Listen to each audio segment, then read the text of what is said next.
प्यारे बच्चों, सत श्री अकाल। पहला असी अपनी 7वीं जमात की पाठ पुस्तक का 16वां पाठ वर्खा दी रुत पढ़ चुके हाँ। अज असी अपनी पंजाबी की पाठ पुस्तक निक्के निक्के खंड का 17वां पाठ पहला तोलो फिर बोलो पढ़ांगे। पहला तोलो फिर बोलो। पाठ के नां तो समझ आती है कि पाठ विच दस्या गया है कि किस तरह किसी भी गल नूं कहण तो पहला उसनूं अपने मन के अंदर सोचना ते विचारना चाहिए है कि इस थां ते वो गल बोलण के लायक है या नहीं। आओ असीं इस पाठ विच पढ़ते हाँ कि लेखक की कहना चाहते हैं। एक पिंड विच करमी अते धर्मी दो औरतां रहिंदियां सन। दोवें गुआंढणा होण करके सहेलियां भी सन, पर दोवां दे सुभाव विच जमीन आसमान का फर्क सी। करमी गल गल उत्ते बहसदी रहिंदी ते धर्मी हरेक गल नूं सोच समझ के ही बोलदी सी। असल विच उसने एक कहावत सुनी हुई सी, पहला तोलो फिर बोलो। पर करमी जो गल कहंदी अगले दे मूँह ते मारदी, भावें अगले नूं गुस्सा लगे भावें राजी होवे। करमी धर्मी नूं हमेशा समझाउंदी आखदी, करमीए जरा सोच समझ के बोलिया कर, एवें ठा सोटा नहीं मारिया जाता। भाव कि किसी नूं भी कोई गल कहण तो पहला उसनूं सोचना ते विचारना चाहिए है। एवें सीधे ही किसी के मूँह ते खरी खोटी नहीं बोलनी चाहिए। नहीं मैं किहड़ा किसी का कट्टा खोल के मझ खोल लियांदी है। बाकी अपने ज्ञान नूं तूं अपने कोल रख। मैं जिद्दां दी हाँ उवें ही ठीक हाँ। तू भी मेरे नाल बोलना तो बोल, नहीं चंगा लगे भावें ना बोल, मैनू कोई फर्क नहीं पैंदा। करमी धर्मी नूं उल्टा कोसदी बोली। भाव कि उसनूं भी गुस्से विच उसने जवाब दे दिता कि जेकर तू भी मेरे नाल गल करना चाहनी है तो ठीक है, जे नहीं करना चाहती तो तू भी जा सकती है। भाव मैनू कोई फर्क नहीं पेगा जे मैनू तू भी छड्ड के चली जाएगी। धर्मी ने करमी की आदत का पता सी, ओह बोल भड़क जरूर है। बोल भड़क भाव मूँह ते गल बोलण वाली, बिना सोचे समझे बोलण वाली, पर उसके मन में कुछ नहीं हुंदा। वो कदे भी उसदियां गल्लां दा गुस्सा नहीं सी करदी। वो सोचदी कदी तां इहदी आदत बदलेगी ही। एक दिन दोवें सहेलियां शहर गईयां। शहर की भीड़ भड़का मोटर गड्डियां दी आवाज़ां सुन के करमी छेती ही घबरा जाती।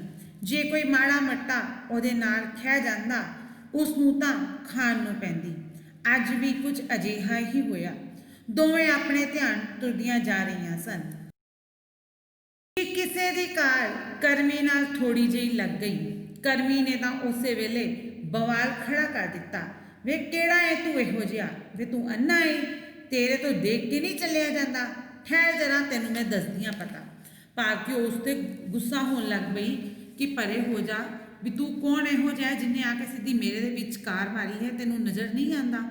वो कार एक पासे जे हिला के बोलिया, भैन जी मेरी तो इस विच कोई गलती नहीं है, भीड़ ही इन्नी है, माड़ा मोटा एक दूजे नाल खह जाते हाँ, बाकी तुहानूं कोई चोट तो नहीं आई, फिर भी मैं तुहाडे तो माफ़ी मंगदा हाँ। इस तो पहला कि करमी कुछ कहंदी, धर्मी बोली, वीर जी तुसी जाओ, तुसी ठीक कहंदे हो, इन्नी भीड़ विच माड़ा मोटा कुछ ना कुछ लग ही जाता है। नी किवें लग जाता है, इन्नी दुनिया तुरी फिरदी है, होर नहीं कोई खह गया, इहदी कार अनोखी है, लोकां ने कारां नहीं देखियां। करमी फिर उसे अंदाज विच बोली। धर्मी करमी नूं शांत करदिया कह रही सी, हुण चुप भी कर जा, शहर विच अपना तमाशा विखाउणा है, लोकां ने कहना है कि ये पेंडुआं दियां पेंडुआं ही रहणगियां, कोई कह के तां देखे, सिर ने ना पी लऊं ओहदे। भाव कि कोई मैनूं इहो जी बुरी गल इहो जे विचार अगर मेरे बारे कोई बोल के तो देखे, मैं उसकी दुर्गति कर देवांगी। भाव कि मैं उसनूं छड्डांगी नहीं जे कोई मेरे बारे इहो जे विचार बोलेगा। वो भाई कार विच बैठा तो उसनूं हथ जोड़दा होया अगे वध गया। सारे राह करमी उसनूं कोसदी ही रही। धर्मी ने बथेरा उसनूं चुप कराउण दी कोशिश की, पर करमी दे तां जिवें लड़न दा भूत ही सवार होया। दोवें सहेलियां ने एक दुकान ते बह के समोसे पकौड़े बर्फी खाधी ते फिर कपड़े की दुकान ते वड़ गईयां। करमी ने एक सूट खरीदिया ते धर्मी ने 2 कुछ चुनियां। ਹੁਣ ਵਾਰੀ ਸੀ ਭਾ ਮੁਕਾਉਣ ਦੀ। ਧਰਮੀ ਨੇ ਤਾਂ ਭਾਈ ਨੇ ਜੋ ਮੰਗਿਆ ਦੇ ਦਿੱਤਾ, ਪਰ ਕਰਮੀ ਅੜ ਗਈ। ਉਹ ਕਵੇ ਮੈਂ ਤਾਂ ਇੰਨੇ ਹੀ ਦੇਣੇ ਹਨ ਪੈਸੇ, ਜਦਕਿ ਦੁਕਾਨਦਾਰ ਕਹਿ ਰਿਹਾ ਸੀ ਭੈਣ ਜੀ ਸਾਡੀ ਦੁਕਾਨ ਦੇ ਰੇਟ ਫਿਕਸ ਹਨ, ਅਸੀਂ ਘੱਟ ਵੱਧ ਨਹੀਂ ਕਰਦੇ। ਬਾਕੀ ਬਹਿਸ ਤੋਂ ਬਾਅਦ ਕਰਮੀ ਦੇ ਸਮਝਾਉਣ ਤੇ ਕਰਮੀ ਨੇ ਵੀ ਦੁਕਾਨਦਾਰ ਦੇ ਮੰਗਦੇ ਪੈਸੇ ਉਸ ਨੂੰ ਦੇ ਦਿੱਤੇ ਤੇ ਦੁਕਾਨ ਚੋਂ ਬਾਹਰ ਆ ਗਈਆਂ। ਉਹਨਾਂ ਨੇ ਕੁਝ ਹੋਰ ਦੁਕਾਨਾਂ ਤੋਂ ਥੋੜਾ ਬਹੁਤ ਸਮਾਨ ਖਰੀਦਿਆ ਤੇ ਪਿੰਡ ਵਿੱਚ ਵਾਪਸ ਆ ਗਈਆਂ। 2 ਦਿਨਾਂ ਬਾਅਦ ਕਰਮੀ ਸੂਟ ਸੀਣਾ ਦੇਣ ਲਈ ਦਰਜਨ ਕੋਲ ਗਈ। ਦਰਜਨ ਨੇ ਦੇਖਿਆ ਕੱਪੜੇ ਵਿੱਚ ਤਾਂ ਕਾਣ ਸੀ। ਕੱਪੜੇ ਵਿੱਚ ਕਾਣ ਹੋਰ ਕਰਕੇ ਸੂਟ ਦੀ ਕਟਾਈ ਠੀਕ ਨਹੀਂ ਸੀ ਬੈਠ ਰਹੀ। ਉਹ ਬੋਲੀ ਕਰਮੀ ਭੈਣ ਇਹ ਕੱਪੜੇ ਵਿੱਚ ਤਾਂ ਕਾਣ ਹੈ, ਇਸ ਦਾ ਸੂਟ ਨਹੀਂ ਬਣ ਸਕਦਾ। ਤੁਸੀਂ ਇੰਜ ਕਰੋ ਦੁਕਾਨਦਾਰ ਨੂੰ ਵਾਪਸ ਕਰਕੇ ਹੋਰ ਲੈ ਆਓ, ਦੁਕਾਨਦਾਰ ਵਾਪਸ ਲੈ ਲਵੇਗਾ। ਅਗਲੇ ਹੀ ਦਿਨ ਕਰਮੀ ਕੱਲੀ ਹੀ ਸ਼ਹਿਰ ਚੱਲ ਪਈ। ਉਸਨੇ ਦੁਕਾਨ ਤੇ ਜਾ ਕੇ ਦੁਕਾਨ ਵਾਲਿਆਂ ਦੀ ਆਈ ਤੇਈ ਫੇਰ ਕੇ ਰੱਖ ਦਿੱਤੀ। ਤੁਸੀਂ ਇਹੋ ਜਿਹੇ ਕੱਪੜੇ ਰੱਖਦੇ ਹੋ, ਤੁਸੀਂ ਲੋਕਾਂ ਨੂੰ ਠੱਗਣ ਲੱਗੇ ਹੋਏ ਹੋ। ਜੇ ਕੱਪੜੇ ਵਿੱਚ ਕਾਣ ਸੀ ਤਾਂ ਤੁਸੀਂ ਮੈਨੂੰ ਕਿਉਂ ਦਿੱਤਾ? ਭੈਣ ਜੀ ਤੁਸੀਂ ਸ਼ਾਂਤੀ ਨਾਲ ਬਹਿ ਕੇ ਗੱਲ ਕਰੋ। ਜੇ ਕੱਪੜੇ ਵਿੱਚ ਕਾਣ ਹੈ ਤਾਂ ਅਸੀਂ ਤੁਹਾਨੂੰ ਹੋਰ ਕੱਪੜੇ ਦੇ ਦਿੰਦੇ ਹਾਂ, ਪਰ ਬੋਲੋ ਤਾਂ ਚੱਜ ਨਾਲ। ਦੁਕਾਨਦਾਰ ਉਸ ਨੂੰ ਸਮਝਾਉਂਦਾ ਹੋਇਆ ਬੋਲਿਆ ਕਿਵੇਂ ਸ਼ਾਂਤ ਹੋ ਜਾਵਾਂ? 4 ਮੀਲ ਆਉਣਾ 4 ਮੀਲ ਜਾਣਾ, ਪਿੰਡ ਆਉਣਾ ਕੋਈ ਸੌਖਾ ਪਿਆ? ਸੋ ਕੰਮ ਛੱਡ ਕੇ ਆਈ ਹਾਂ ਮੈਂ। ਕਰਮੀ ਉਨੀ ਦੇਰ ਤੱਕ ਬੋਲਦੀ ਰਹੀ ਜਿੰਨੀ ਦੇਰ ਤੱਕ ਭਾਈ ਨੇ ਕੱਪੜਾ ਵਟਾ ਕੇ ਨਹੀਂ ਦਿੱਤਾ। ਦੁਕਾਨਦਾਰ ਕਹਿ ਰਿਹਾ ਸੀ ਇਹਨੂੰ ਹੁਣ ਚੰਗੀ ਤਰ੍ਹਾਂ ਬਹਿ ਕੇ ਵੇਖ ਲਓ, ਫੇਰ ਵੀ ਕੋਈ ਨੁਕਸ ਨਿਕਲ ਆਵੇ ਤਾਂ ਅਸੀਂ ਜ਼ਿੰਮੇਵਾਰ ਹਾਂ, ਪਰ ਤੁਹਾਨੂੰ ਇੱਕ ਬੇਨਤੀ ਕਰਾਂ ਗੱਲ ਠੀਕ ਢੰਗ ਨਾਲ ਕਰਿਓ।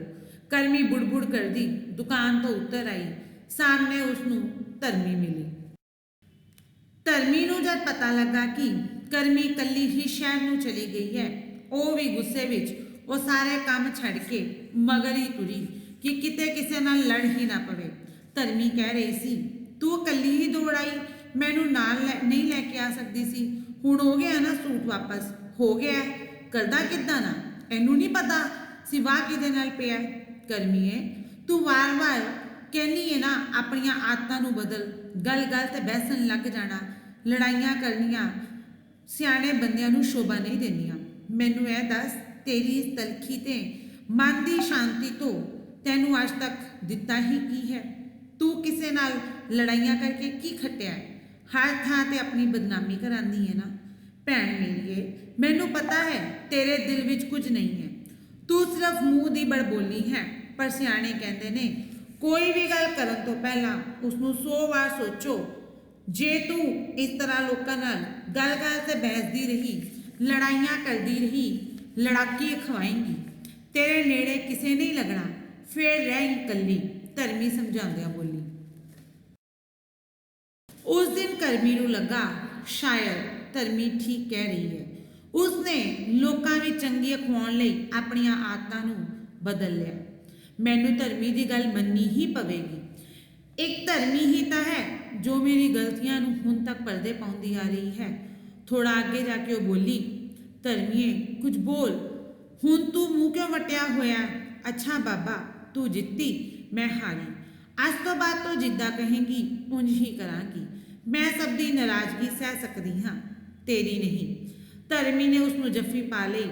ਉਸ ਨੂੰ ਲੱਗਿਆ ਕਰਮੀ ਦਿਲੋਂ ਮਹਿਸੂਸ ਕਰਦੀ ਹੋਈ ਕਹਿ ਰਹੀ ਹੈ। ਸੋ ਬੱਚਿਓ ਅਸੀਂ ਇਸ ਪਾਠ ਦੇ ਵਿੱਚ ਪੜ੍ਹਿਆ ਹੈ ਕਿ ਕਿਸ ਤਰ੍ਹਾਂ ਇੱਕ ਮਨੁੱਖ ਆਪਣੀ ਬੋਲਬਾਣੀ ਪਿੱਛੇ ਆਪਣੇ ਆਪ ਨੂੰ ਬੁਰਾ ਖਵਾਉਂਦਾ ਹੈ, ਤੇ ਉਹੀ ਮਨੁੱਖ ਅਗਰ ਆਪਣੀ ਬੋਲਬਾਣੀ ਬਦਲ ਲਵੇ, ਭਾਵ ਮਿਠਾਸ ਦੇ ਨਾਲ ਦੂਸਰਿਆਂ ਨਾਲ ਬੋਲਣਾ ਸ਼ੁਰੂ ਕਰ ਦੇਵੇ, ਤੇ ਉਹੀ ਬੋਲਬਾਣੀ ਉਸਦੀ ਜਿਹੜੀ ਚੰਗੀ ਮਹਿਸੂਸ ਕਰਦੀ ਹੈ ਅਤੇ ਉਸ ਨੂੰ ਜੱਗ ਦੇ ਵਿੱਚ, ਦੁਨੀਆ ਦੇ ਵਿੱਚ, ਲੋਕਾਂ ਦੇ ਵਿੱਚ ਮਾਣ ਦਿਵਾਉਂਦੀ ਹੈ। ਸੋ ਸਾਨੂੰ ਇਸ ਗੱਲ ਨੂੰ ਸਮਝਣਾ ਚਾਹੀਦਾ ਹੈ, ਸਾਨੂੰ ਕਿਸੇ ਵੀ ਗੱਲ ਨੂੰ ਬੋਲਣ ਤੋਂ ਪਹਿਲਾਂ ਉਸ ਨੂੰ ਆਪਣੇ ਮਨ ਦੇ ਅੰਦਰ ਵਿਚਾਰਨਾ ਚਾਹੀਦਾ ਹੈ ਕਿ ਇਸ ਗੱਲ ਦਾ ਸਾਹਮਣੇ ਵਾਲੇ ਬੰਦੇ ਤੇ ਕੀ ਪ੍ਰਭਾਵ ਪਵੇਗਾ। ਮੈਨੂੰ ਆਸ ਹੈ ਤੁਸੀਂ ਇਸ ਪਾਠ ਨੂੰ ਚੰਗੀ ਤਰ੍ਹਾਂ ਸਮਝ ਗਏ ਹੋਵੋਗੇ। ਹੁਣ ਤੁਸੀਂ ਇਸ ਪਾਠ ਨਾਲ ਸੰਬੰਧਿਤ ਕਾਰਜ ਆਪਣੀ ਉੱਤਰ ਪੁਸਤਕਾਂ ਤੇ ਕਰੋਗੇ। ਧੰਨਵਾਦ।